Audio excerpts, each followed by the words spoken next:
Hi and welcome to my channel. I'm Tammy Ozturk, the designer at badbobbin.com. Today I'm going to show you how I make my little mini lipstick purse. Very cute, has a lobster clawed D-ring. It's just tiny, just enough that'll fit. This one happens to have lip gloss in it and a chapstick. I'm going to show you step by step how to do it once we get the rivets on it as well. This one here has an actual lipstick in the case. So it can fit quite a bit in there, just enough for a little travel. And I'm going to show you how it's done. Quick little snap.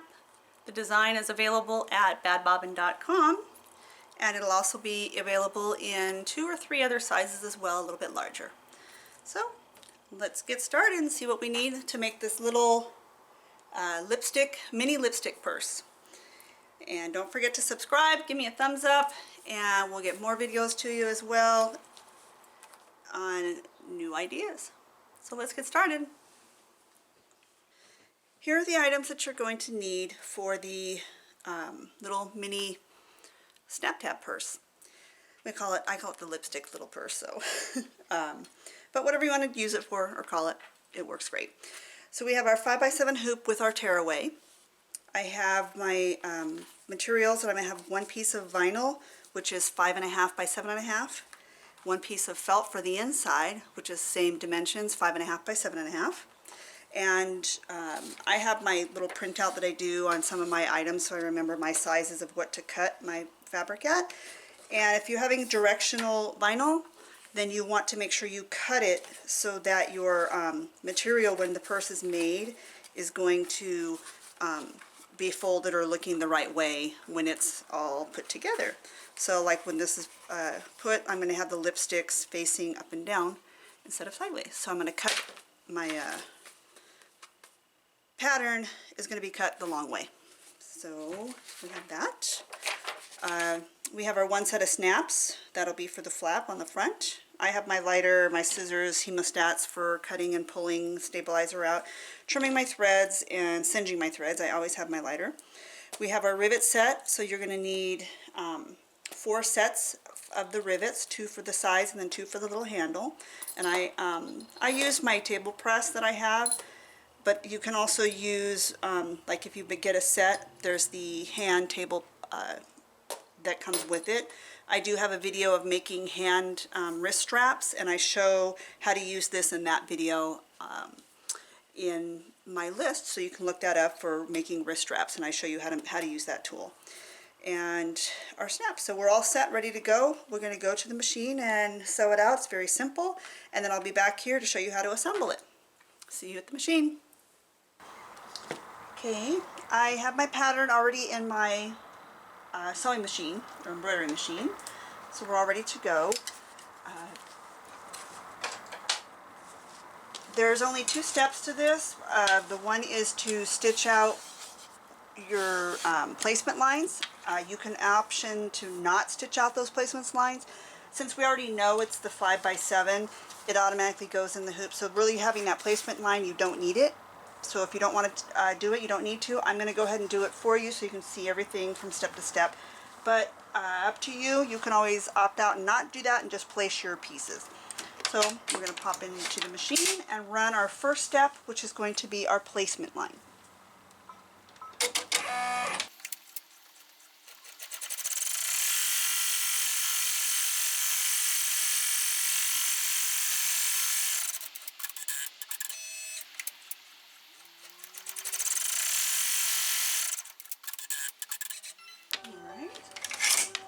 So we have the placement lines done. I know it's in white, might be a little hard to see, but we can see where it's at. And then our handle, which is at the bottom, we're all ready to attach the fabric.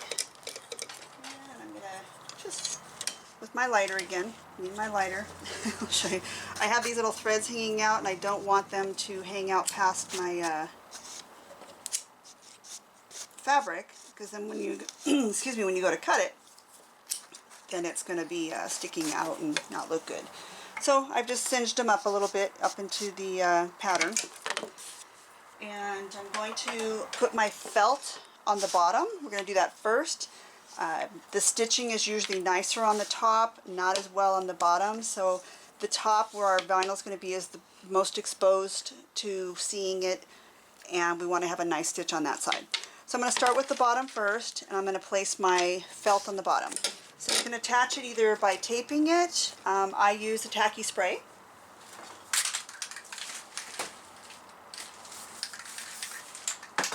Just a light couple sprays down in my spray booth. I'm going to center it over the stitch line, lightly tack it, and then flip it over and press down to make sure it stays tacked. And it does, it's up there. Then the next piece is going to be our vinyl for the top, and since it's directional, I want to make sure it's going to be facing the right way, so when the purse is made and the flap folds over, you want to have the flap, when you fold it over, you want to make sure your design is going to be facing the right way. So just a guideline or a way to think of it as yourself is to hold your piece, fold it in half, and then see which way is going to be the right way. So our flap is going to go this way. We want our lipstick sitting up. So I'm going to place it, and you would think it would be upside down, but where the flap is, and that's how I'm going to place it. So I'm going to tack it a little bit with my spray.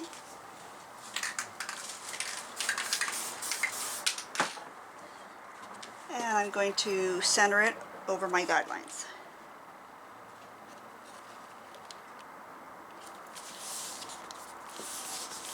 And press down a little bit. Make sure it stays, and it's there. And so we'll remember that the flap is going to be up here, and I did that backwards. Lucky I look. So you seems like it's upside down. Lucky I'm checking. We do make mistakes, but we're good. So, and lucky I'm making it for you at a time. We know that the flap is here. When the flap's going to go down, our lipstick will be sitting up. I know it's hard for you to see here. So, the lipstick, you can see it at the bottom, will be facing the right way. So we're going to put it back in our machine. And the next step is going to be our final stitch of putting the two together, and our little purse strap as well.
Okay, we're all finished. So everything's stitched out good, everything went around. I checked the back side as well. Snip these little threads off and singe them. Those are just marks of where we're going to punch our holes for our rivets. So everything looks good. So we will head on over to the cutting table and finish our project. See you there. Okay, we're going to now take it out of our hoop, take the stabilizer off, and trim all the threads and everything, and I'll speed that up for you so you won't be watching paint dry.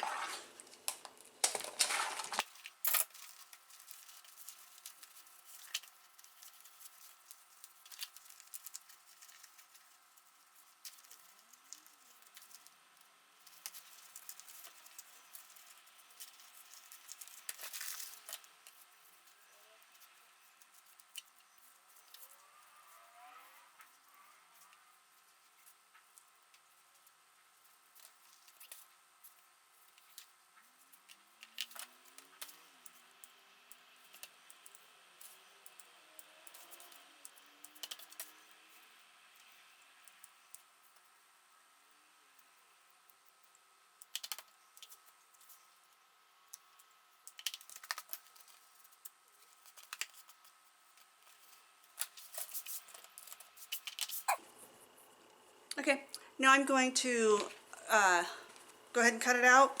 Inexpensive, 99-cent store scissors again. Don't use anything expensive or fancy. Works great on the vinyl and felt. And I'm going to start at the bottom and I'm going to go ahead and cut around. We move our project, not our scissors. I cut on the top, not the bottom part. That way on the top, when you do cut, excuse me, you're going to get a nicer edge, and you try to keep your scissors straight.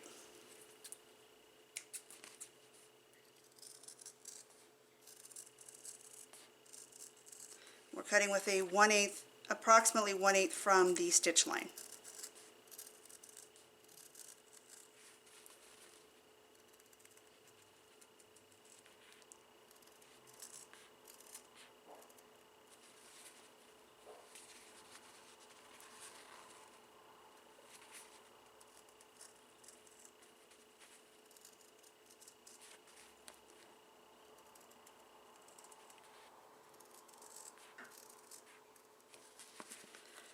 I have not cut in a while since surgery, and it's kind of getting in my finger there. Sorry. May not be cutting very well right now. This is the first time I've come back to cutting since surgery, so.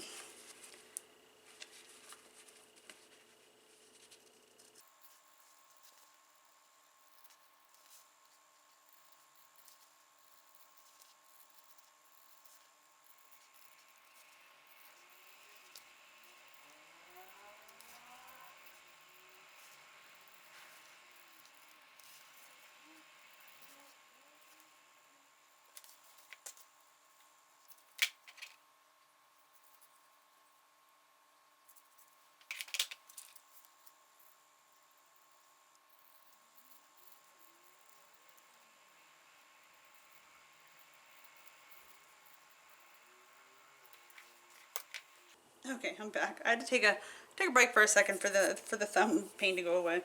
So we've cut everything out. Everything's perfect. Sorry, there was a little flaw there.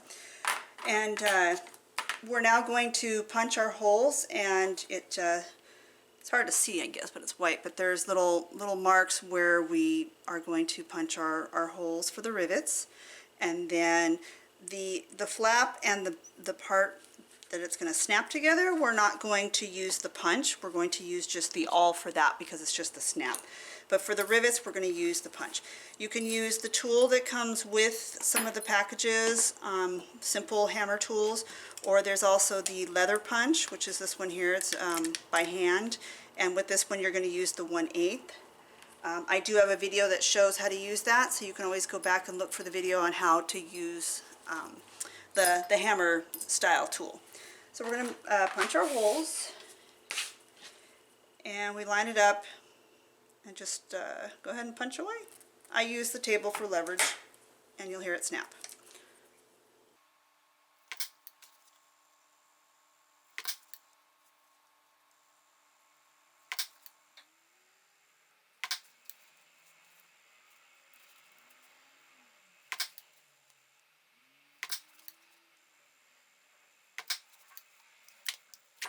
And then we have the 2 holes for the flap.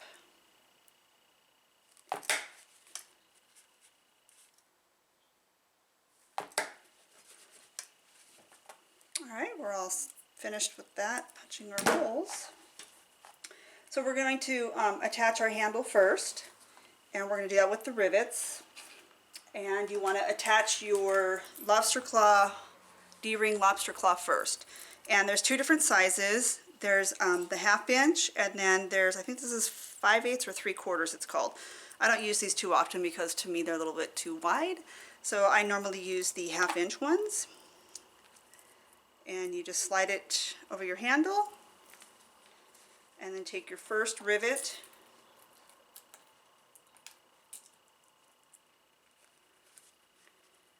and put it through the hole, and then the bottom part, little cap, we'll go ahead and snap that on. And it'll kind of, it's not set, but it's just to secure for now until I get over to my machine. I use the table press, sorry, not a machine, it's the table press.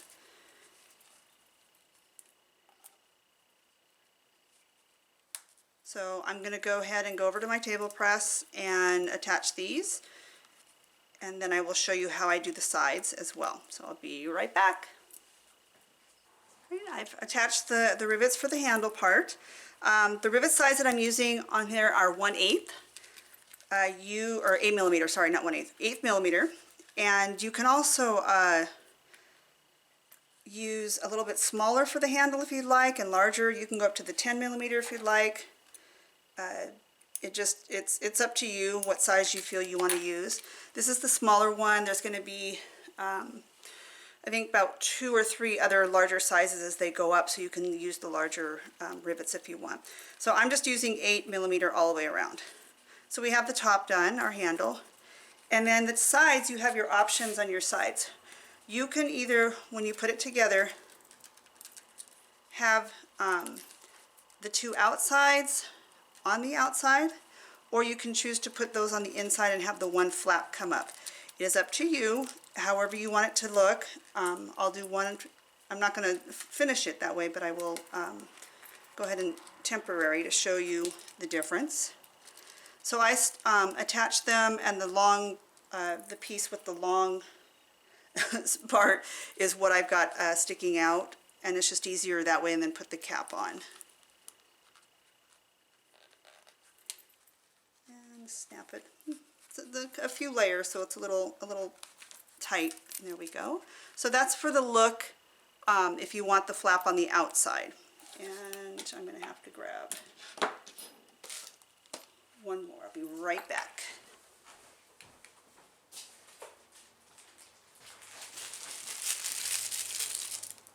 Alright, sorry. I did not. There we go. Got the wrong one. So I'll do it the other way. So this one has the single flap going on the outside. Then you can do the other way of having that middle flap go up. You'll take your back piece, and then the front piece is going to flap over that one. This is another option that you can do, a different look. And I feel that it might be different in how much room you have inside as well, depending on what you want to put inside yours. So this, I'm going to show, is the other version with the flaps on the outside. So it's up to you if you want this center flap to be here, or if you want the center flap on the inside. Me personally, I like the center flap on the inside of my outsides. And then you make sure your front flap goes towards the back. That way when you have it, wherever you might wear it, it's not going to catch coming this way. So preference, it's up to you. You can do it many different ways. It's up to you if you want to do the flap forward, backwards, or if you want the flap from the middle coming out. So it still fits things inside. I think this one just fits, can just fit a lighter inside. So there we go. Barely, but this is more for the chapstick. I know the next size is up, will be a little bit bigger to fit things. So I'm going to go ahead and switch my rivets and attach them permanently with my press, and I will be right back. Okay, I'm back. I have everything tightened down with the table press that I used. The handle's on, D-ring is on. Now for the snaps. There are marks for the snaps to go as well, and we'll just use our awl, just poke our holes.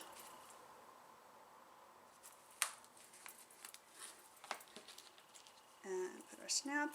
I always have the female part on the receiving end, the larger part of the project.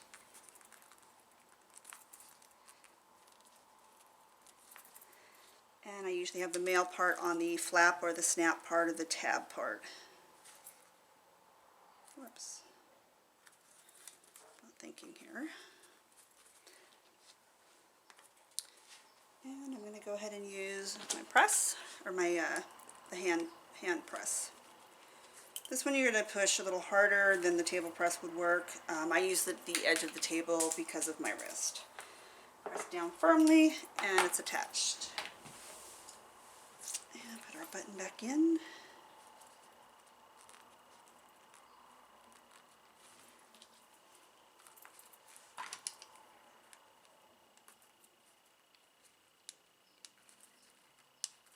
And we're all settled in there, ready to go. Press again. Use the table, and it's all done. So you can fold in your sides, snap it. It looks like that. All done. There we go. Our little purse. And I'll be coming out with larger sizes as well. We have different ones that I've done. So we have lipstick. And this is kind of a larger type lipstick, but it just fits inside perfect. It's another version. This one I used the rhinestone rivets, so you can put those in there too. This fits a lipstick and a chapstick on top. Closes perfectly with both. And you can hang it on your purse, put it inside your purse. You can just take it wherever. It's just that cute little purse to go with you. We're all set. If you enjoyed my video, give me a thumbs up. Subscribe. You'll get more videos and with more ideas. Have any comments, put them down below for me. It'd be great to hear from you. Tell me what you think of it, and hope you enjoy it. You can find this again at badbobbin.com. It's available at badbobbin.com, and this is the mini lipstick purse snap tab. So enjoy. Thanks for visiting. See you at the cutting table.